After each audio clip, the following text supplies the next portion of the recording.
Good morning and welcome to Live with Lewis for May 12th, 2005. We're broadcasting to you live from the Pines Recreation Area just southwest of Fort Peck, Montana. And as you can see, the weather that plagued Lewis and Clark continues to be a big story here today. We are at a place called the Pines. It is called the Pines because of Lewis and Clark. In the journals, Meriwether Lewis records that the hillsides near here were covered intermittently with a pitch pine. He describes it as much the same pine as was common in Virginia, only he notes that the needles were somewhat longer, and interspersed among those pines, he talks in great detail about the slow-growing cedars. And as you can see, we're in that very area here today. Well, usually on these broadcasts, we have a guest. Today, our guest is going to be the trail itself, as it's going to become more and more the case. We are getting further and further away from any sort of habitation, no towns or anything like that. The town of Fort Peck, which is the closest to us, is actually a seasonal community. And of course, the main reason for the place name of Fort Peck is the Fort Peck Dam, and we'll see a little footage of that in today's broadcast as well. Once again, thank you for joining us for Live with Lewis for 12 May 2005. I'd like to get a little bit of our administrative business out of the way and remind our viewers today that they can send us emails, questions, and or comments at lewisandclark@clayton.k12.mo.us. That's Lewis and Clark, LEWISANDCLARK, at Clayton, CLAYTON.K12.mo.us. I'd like to welcome Jim Sturm back to the trail. He's just rejoined us as we continue our retracing of the Lewis and Clark Trail. And the last time we saw Jim, it was snowing as well, ever so briefly over in the Culbertson area on the other side of, on the eastern side of the state, just as we were crossing into Montana from North Dakota. It has been an exciting 2 weeks for us. This particular portion of the journal is filled with some extraordinary notations and events that take place to the original expedition. Of course, they've encountered grizzly bears during this last couple of weeks, which is a new phenomenon that they talk in great detail about. They're initially interested in the bear, and by this time they have really lost their interest in the bear. It's proved to be a very menacing thing. In fact, Lewis records just in today's journal that the way he is approaching the bear with regard to the type of terrain he feels comfortable engaging a grizzly bear in. And he also says that he has made a decision that he will act in only a defensive manner toward the grizzly bear. He will not actually try to pursue one, and that was probably some sound wisdom on his part 200 years ago. Of course, some of the other highlights of this part of the journey over the last 2 weeks is the circuitous river that we have been traveling. The river here travels back and forth in a very sinuous way. There are braided channels, and the channel itself, the river itself, winds back and forth on itself a tremendous amount between the Montana-North Dakota border and where we're headed now toward up this way to the bank of the Missouri River here at the Fort Peck Dam. And it will continue again in that fashion as we get above what is Lake Peck, the large reservoir lake, which is just behind me, unable to be seen at this particular point. And that's one of the interesting things about this project, of course, is that we are able to bring the trail as best as possible via this technology, the internet technology, in a virtual way to students and public around the country and around the world, in fact. One of the things that seems to be a hallmark of the Lewis and Clark Trail is the fact that it is such an enigma, and it's seemingly so difficult to bring the trail to you. As we mentioned today, normally this would be a beautiful panoramic view of Lake Peck, and yet it is not available to be seen today because of the weather. Curiously enough, of course, they would not have seen Lake Peck 200 years ago, so perhaps the trail is revealing itself more like they might have.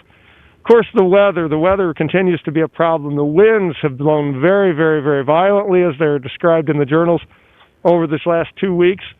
Of course, we're in the same place each day as the original expedition, and so the weather phenomena are similar, and that makes for an interesting way to see the trail as well. Of course, they would have passed the Milk River, or the river that scolds at all others, as they record in the journals. And there were some early editors who thought that perhaps they were wrong, but indeed that was the river that scolds at all others, now known as the Milk River, given that name because of the appearance of a lighter coloration to the water there.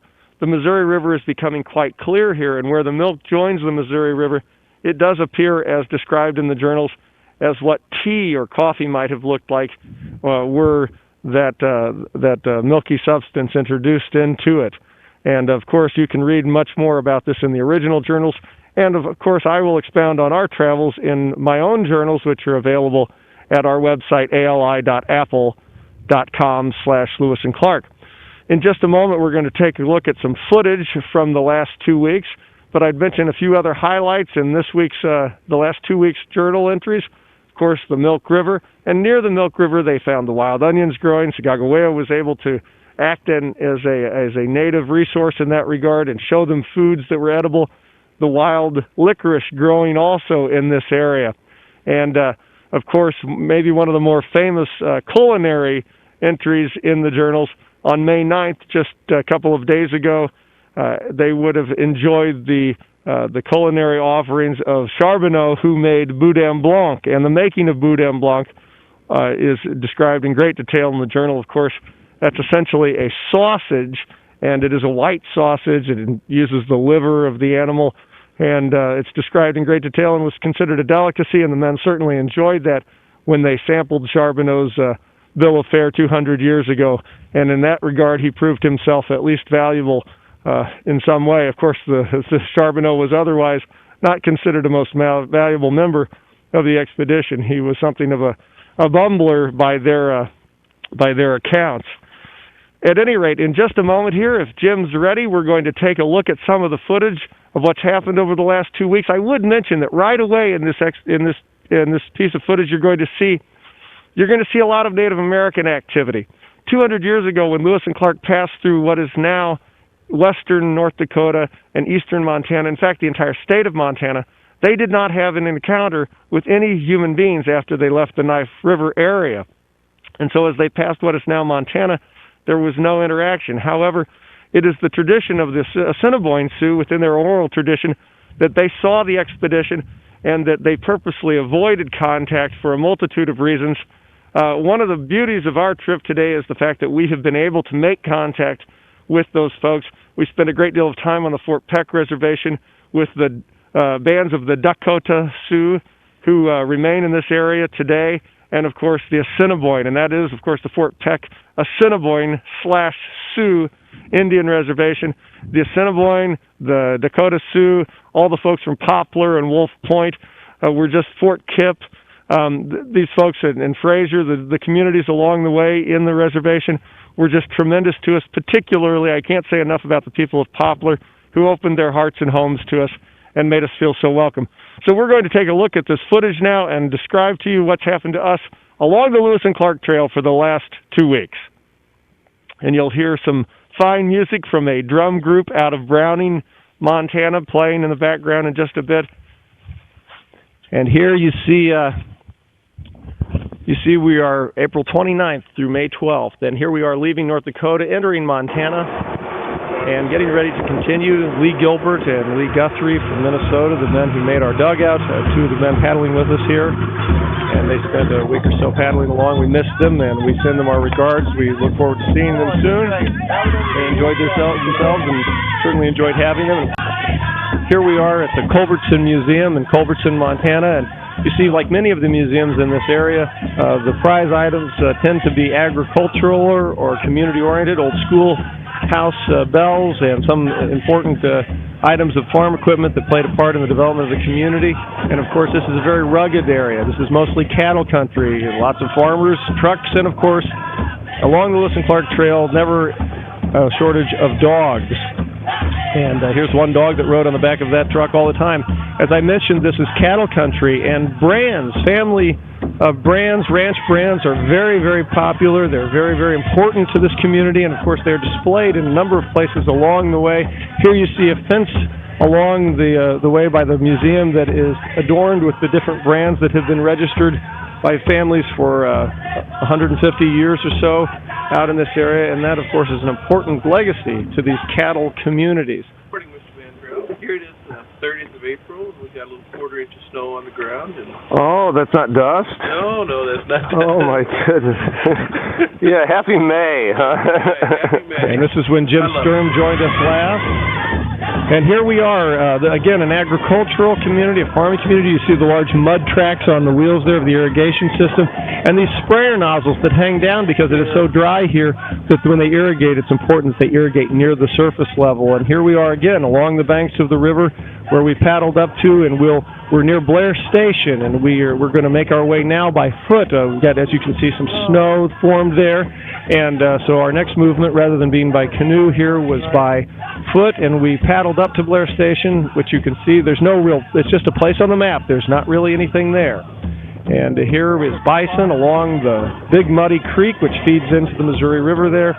And we begin our ground movement, as Lewis and Clark did, the Hunter's Trail along shore. And here's Blair Station. This is the place that actually gives this place its name. This is an abandoned stagecoach station.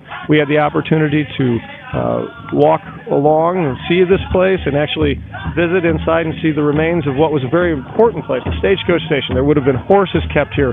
Travelers would have been able to receive food here. And that's a really, really neat place along the way. Very few people get to see this, and you can see inside.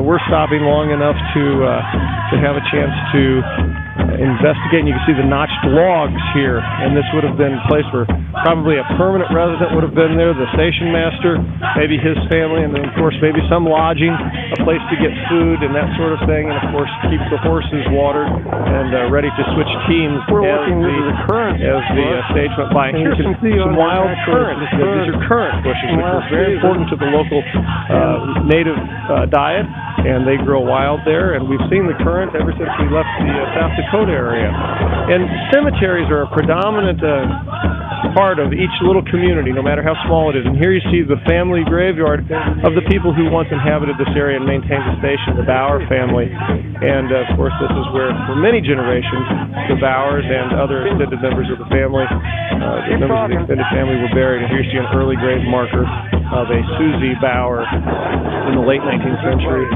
And of course, we proceed on up the Big Muddy and make our way toward the Fort Sioux Indian Reservation. We follow the Big Muddy as the hunters did 200 years ago, as Lewis Park described, following the Big Muddy Creek, which empties into the Missouri here. And as we cross the creek, we make our way onto the Fort Peck Indian Reservation, and things for us change a little bit here. While we've been traveling along, we haven't been really doing many presentations, but here at Fort Peck, we have developed a strong relationship with the Native community, and we've spent as much time as possible in those communities, visiting with them and discussing issues pertinent to Lewis and Clark. And here we are in Fort Kipp. We made our way down to Fort Kipp from Blair Station, walking down that way. And most of these communities, as you see here, are little more than gatherings of what are called reservation homes. So many of those are government housing that's been built there over the years.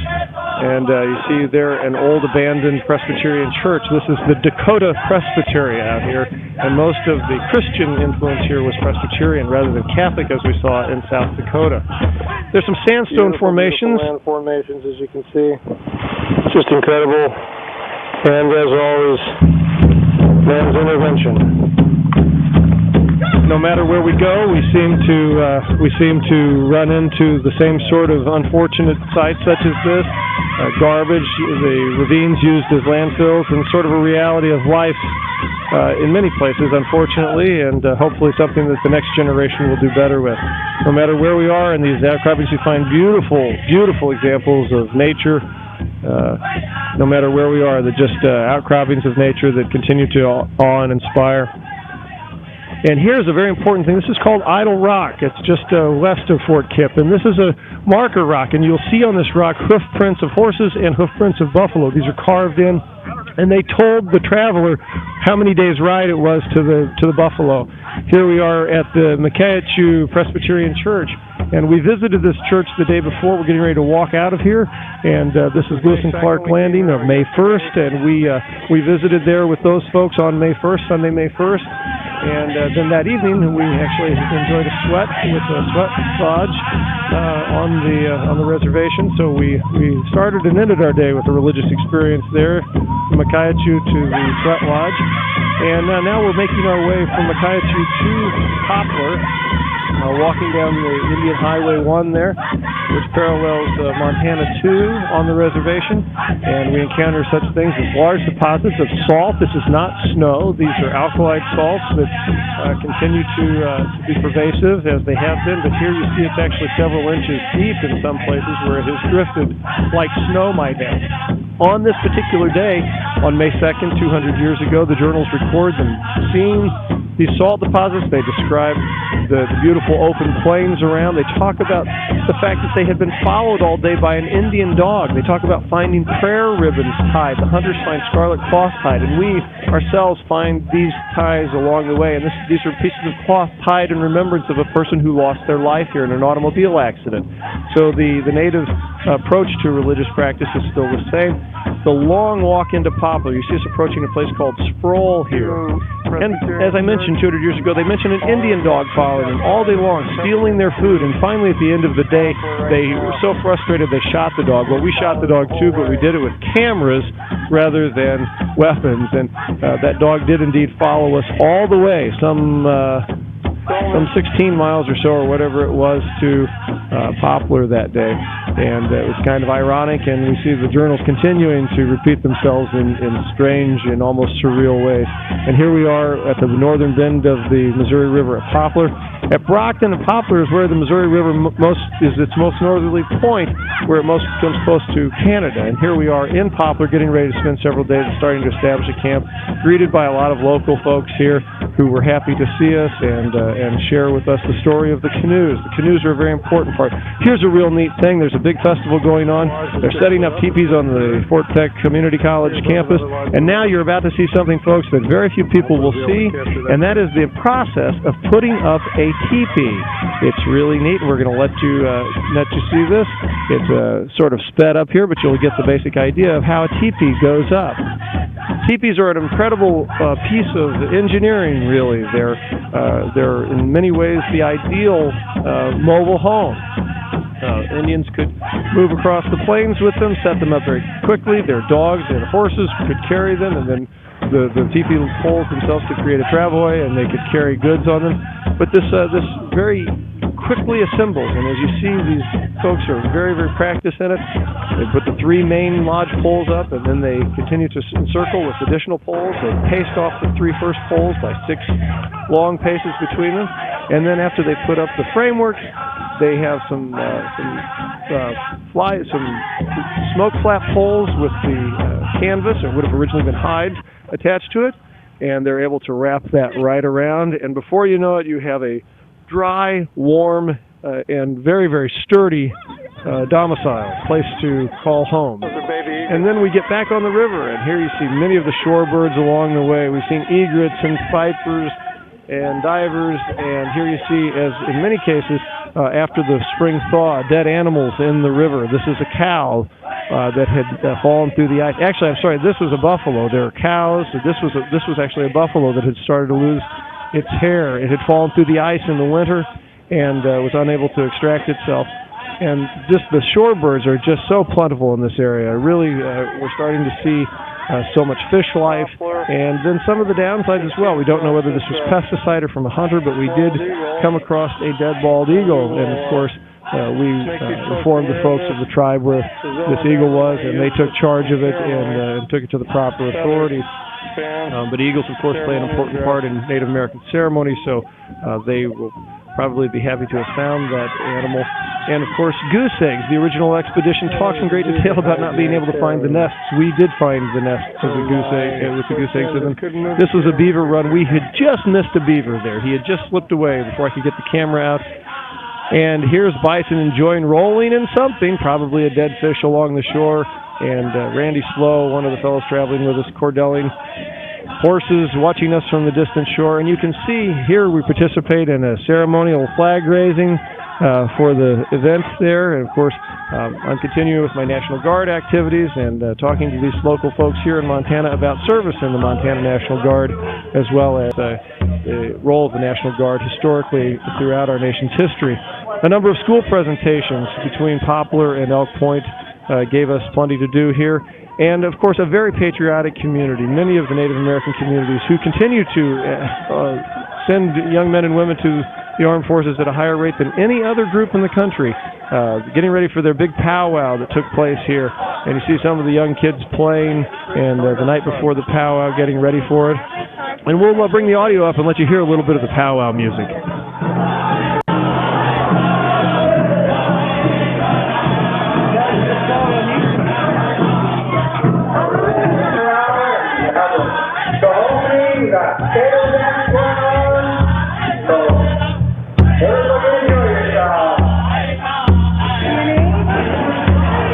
Inside one of the exhibit halls, at the exhibit hall here, we have a crafts person, a number of traders who are trading beads and traditional Indian crafts, and this is a very special opportunity we have.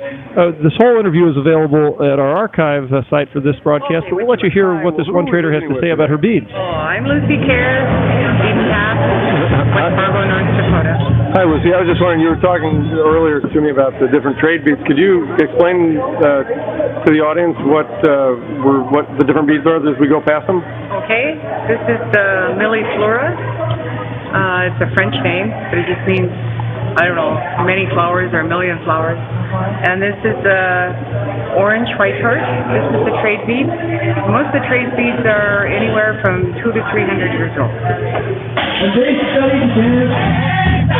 And we caught a quick glimpse there of some of the powwow activity. The Ten of Many Voices National Park Service's Court 2 exhibit was in the area. And, of course, Wadopana. If you can see the sign there, it says Wadopana. That's a band of the Assiniboine known as the Canoe Paddlers.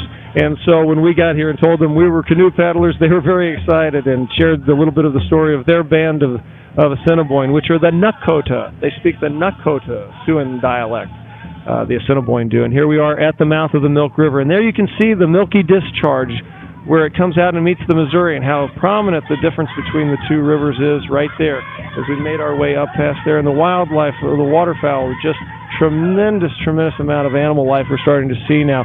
Very shortly here, in fact, the area we're in today, you'll see footage in our next broadcast of the antelope and the mule deer and so many more. The mule deer, of course, taking its name from Lewis and Clark's appellation for it. The beautiful, beautiful valley here between the Milk and the Missouri rivers. It's really something. And there, of course, the pelicans. The pelicans have been with us now for quite some time in great numbers, and they really are a beautiful sight to see. And we continue on up the river here. Just another spectacular day. Each day, no matter what the weather is really quite beautiful. We're coming up toward Fort Peck Dam now, and we're below the dam, and the water is really increasing in current. The speed is really quite swift here below, and channelized to some degree naturally, though not by riprap so much. Here you see the dynamic, the hydraulics of the water. We see some whirlpools, and we're going to start seeing what appear to be and are indeed very slight, but nonetheless rapid waters. And here is a signal hill, a tower hill. This very hill used to have a marker on it that gave information to Indians as they passed. Today it has telecommunication towers. And there you see the remnants of some of the many cattle, dead cattle that litter this area, because it is, of course, cattle country. And that was the spillway there before. And here we are continuing, both paddling and cordelling. We have to do whatever we need in order to move our vessels and our gear on up the river. So here you see the swift water and how clear the water is. You can see the rocks there. Amphibious life. We're starting to see some amphibians, frogs and salamanders. And, of course, that's an important gauge of how the local environment is doing. You see how nature reclaims itself as plants make use of an old bone. And, of course, the circle of life, a dead pelican we find along the way as well. And here you see the dilemma facing Lewis and Clark faces us as well. How do you meet the challenge of the great Missouri River? And that is something that we enjoy each day, trying to get a greater grasp of what it was like for the original expedition. And there you see Randy Slow and Frank Bechtold on the far side of the river trying to make their way across. And here, a series of rapids. This is, in some places, no more than a few inches of water running over very rugged rocks. And of course, we continue to see the river, the remnants of the river being used as a dumping ground. And of course, this has subsided in great measure most places, but still a terrible, terrible legacy for man to have left. And here we are again facing another small series of rapids. They're releasing water from the dam. And here you can see in the distance now, here we are. This is a tremendous shot. Boys and girls and ladies and gentlemen, very few people will see what you're seeing here, and that is the approach of Fort Peck Dam by water. And as I mentioned, the river is very circuitous here, winding back and forth. We were only a few miles from this complex when we started the day, but this was over 10 miles of paddling, winding back and forth towards this very distant complex. And here we are, a tremendous, tremendous view from the canoe as we approach the Fort Peck Dam. You have to sign in at the visitor center. And there we are. Peck Dam. A beautiful, beautiful day as we make our way up the Missouri River. And at this point, we're very, very pleased with our progress. It's very difficult having to stage the vehicles and then move canoes and get back to vehicles, but being able to be on the water is just a tremendous, tremendous joy for us. Some members of some other reenacting groups, some local campers, had made their way up to meet us, and here we are making our way up to the Fort Peck Visitor Center. This just opened this past weekend. Their new website is not up yet, but we're going to link to that so you folks will have an opportunity to see more. But it's a tremendous interpretive center, talking about much more than Lewis and Clark, talking about the prehistoric importance of this area. There is a lot of paleontological work that's going on here, and it is just a tremendous interpretive center just opened up, and will be available very shortly for the public over the summer to get in. You can see not only do they have dinosaur exhibits, but they have fish and aquatic exhibits that reflect the water life that is still found in this area. The most important inhabitants of this area, of course, remain our most frail members of our ecological circle in which we live, and that, of course, the fish. And these fish, you can't help but be concerned for the water quality when you look into their eyes.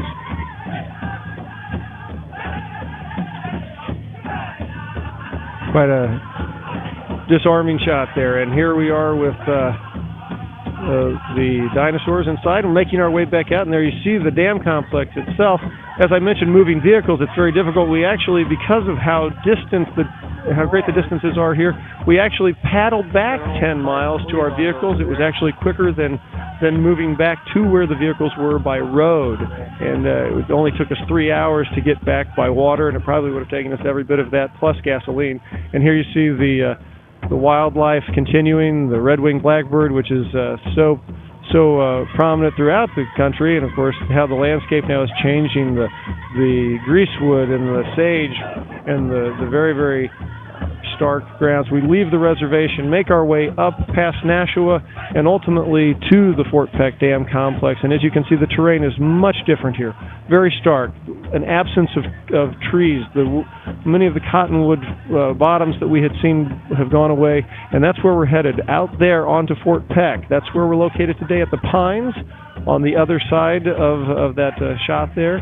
And you'll see here some very dramatic footage. The engineering and man's engineering continues to be such a great phenomenon as we try to manage our presence on this earth. And there you see men working on the high lines, the electrical towers that carry the energy generated here at the hydroelectric plant at Fort Peck. And here's a marker about Old Fort Peck, the old fur fort, trading post. And here's the modern Corps of Engineers complex where they do their work. And right in what it was the town of Fort Peck is still a seasonal town. We passed a building that had its own lawn ornaments, only these were alive, and there's a herd of mule deer just wandering around. And this is where we are now. This is what we saw yesterday before the snow moved in on us. And you see what was once these full bays, these deep bays of recreational water areas, now all dry. And really what we're seeing is more like what Lewis and Clark would have seen. And there we are in the pines. There we are in the pines, and the pines are where we are. And it is a area described, as I mentioned, by Lewis and Clark as their destination for this date 200 years ago. Now, as I mentioned, the real guest for Live with Lewis for some time now is going to be the trail. When we crossed over Fort Peck Dam, we essentially said goodbye to the population that was anywhere in this area. This is a very, very remote place. We were able to take on some supplies at Nashua and the Glasgow area. The next time that we'll really be near a town is when we get to, and it's 16 miles from the river, and it's not much of a town, but there's a place called Winfred, Montana. So if you're following us on the map, if you look on your map just south of the UL Bend, southwest of the UL Bend on the Missouri River, in about the middle of Montana, you'll see a little place called Winfred, and that would be the next town that we would that we'll be able to visit or take on supplies at. So we've become a rather expeditionary outing at this point. We're in a relatively accessible place today, is why we're able to bring the broadcast to you, because we were able to get the satellite truck down here. We really have enjoyed sharing all of this with you. I just want to mention very quickly. In fact, I'm going to wave to some of the fellows here. Right now, as I mentioned, we saw some photographs of some other fellows, Lee Gilbert and Lee Guthrie, who'd been with us. We've had a couple of local paddlers who've been paddling with us, and some of the fellows who are determined to come out, they say, as soon as the weather breaks. But for the most part, there have been 5 of us paddling on a regular basis, and I've asked those fellows to come out now, and they've been working diligently, moving canoes and all, so that we can bring this trail to you back in Clayton, back in St. Louis, back in Missouri, back in the eastern United States, and indeed all over the United States and around the world for all of those who are watching. So I want to bring these folks in and just ask them to introduce themselves and tell where they're from, and I may have a few words to add to it as well. Let's start over here. You all, of course, know me, Scott Mandrell. I'm a school teacher in Clayton School District, and we want to thank Clayton School District and National Park Service and all for making this project possible so that you educators, students, and general public have the opportunity to see the Lewis and Clark Trail as best you might without actually having to come out here and endure what we have been dealing with. So my next person to introduce here is a friend and fellow paddler, Churchill Clark. Churchill? What open Why don't you come over here, Church, where we can just step right in here? Yeah, my name's Churchill Clark. I'm from Denver, Colorado. William is my 4th great grandfather. That's why I'm here. Just lucky to be part of this group. Come on out and paddle with us. Okay, thank you, Churchill. And Frank, if you'd step in here. I get you. And Frank, would you introduce yourself?